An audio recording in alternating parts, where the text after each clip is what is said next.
ಮಲ್ಲಿಕಾರ್ಜುನ್ ಖರ್ಗೆ ಅವರ ಅಳಿಯನ ಪರವಾಗಿ ಕಾಂಗ್ರೆಸ್ ರಣಕಹಳೆಯನ್ನು ಮೊಳಗಿಸಿದೆ. ಕಲಬುರಗಿಯಲ್ಲಿ ಕಾಂಗ್ರೆಸ್ ಬೃಹತ್ ಸಮಾವೇಶ ನಡೆಸಿದೆ. ಕಾಂಗ್ರೆಸ್ ಅಭ್ಯರ್ಥಿ ರಾಧಾಕೃಷ್ಣ ದೊಡ್ಡಮನಿ ಪರವಾಗಿ ಮತಯಾಚನೆ ನಡೆದಿದೆ ಜೋರಾಗಿ. ಕಾರ್ಯಕ್ರಮದಲ್ಲಿ ಎಐಸಿಸಿ ಅಧ್ಯಕ್ಷ ಮಲ್ಲಿಕಾರ್ಜುನ ಖರ್ಗೆ, ಕೆಪಿಸಿಸಿ ಅಧ್ಯಕ್ಷ ಡಿಕೆ ಶಿವಕುಮಾರ್, ರಣದೀಪ್ ಸಿಂಗ್ ಸುರ್ಜೇವಾಲಾ ಭಾಗಿಯಾಗಿದ್ದರು. ರಾಧಾಕೃಷ್ಣ ದೊಡ್ಡಮನಿ ಪರ ನಾಯಕರು ಮತ ಕೇಳಿದರು.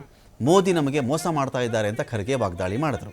ನಮ್ಮ ಭಾಗಕ್ಕೆ ಪ್ರಧಾನಿ ಮೋದಿ ಬರೋದೇ ಅಪರೂಪ, ಆದರೂ ಸಹ ಪ್ರಧಾನಿ ಮೋದಿ ಬಂದು ಹೋಗಿಬಿಟ್ಟಿದ್ದಾರೆ.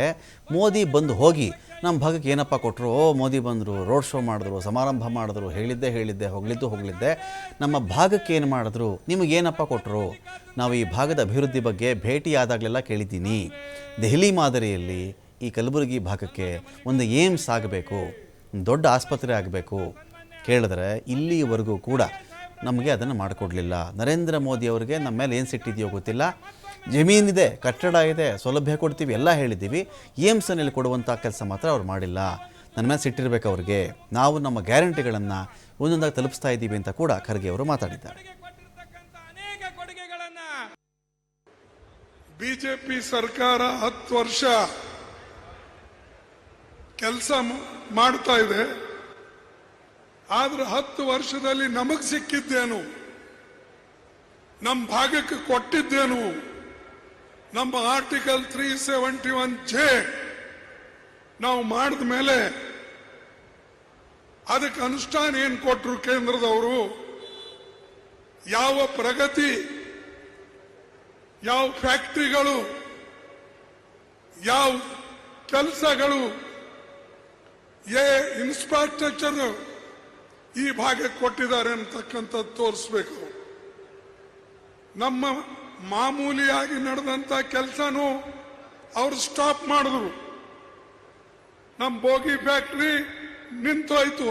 ಅಲ್ಲೇ 200-300 ಜನ ಕೆಲಸ ಮಾಡ್ತಾರೆ.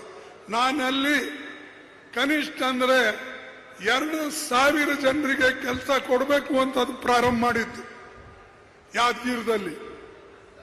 ಆದ್ರೆ ಅದಕ್ಕೆ ಮುಂದುವರಿಸಲಿಲ್ಲ, ಅಲ್ಲಿಗೆ ನಿಲ್ಲಿಸ್ಬಿಟ್ಟು.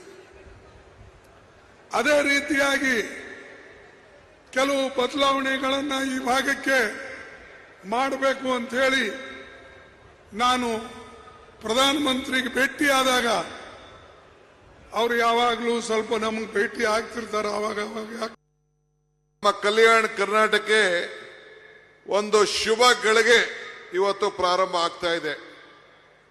ನಾನು ರಾಧಾಕೃಷ್ಣರವರು ಲೋಕಸಭೆಗೆ ಹೋಗ್ಬೇಕು ಅಂತ ಹೇಳಿ 20 ವರ್ಷದಿಂದನೇ ನಾನು ನಮ್ಮ ಜನಾರ್ದನ್ ಪೂಜಾರಿ ಅವರು ನಾವು ಬಿದರ್ಗೆ ನಿಲ್ಲಿಸಬೇಕು ಅಂತೇಳಿ ಗಾಳ ಹಾಕಿದ್ದು. ನಮ್ಮ ಗಾಳಕ್ಕೆ ಬಿದ್ದಿರಲಿಲ್ಲ. ಈಗ ನಿಮ್ಮೆಲ್ಲರ ಅದೃಷ್ಟ, ಒಬ್ಬ ಸರಳ ಸಜ್ಜನಿಕೆಯ ವ್ಯಕ್ತಿ ಇವತ್ತು ನಿಮಗೆ ಲೋಕಸಭೆಯಲ್ಲಿ 24 ಗಂಟೆಗಳ ಕಾಲ ನಿಮ್ಮ ಸೇವೆಯನ್ನು ಮಾಡಲಿಕ್ಕೆ ಇವತ್ತು ಅವಕಾಶ ನಿಮ್ಮ ಮುಂದೆ ಸಿಕ್ಕಿದೆ. ಆದ್ರಿಂದ ಈ ಸಂದರ್ಭದಲ್ಲಿ ಅವ್ರಕ್ಕಿನ್ನ ನೀವು ನಾವೆಲ್ಲ ಬಹಳ ಅದೃಷ್ಟವಂತರು ಅಂತೇಳಿ ನಾನಂತೂ ಭಾವಿಸ್ಕೊಂಡಿದ್ದೇನೆ.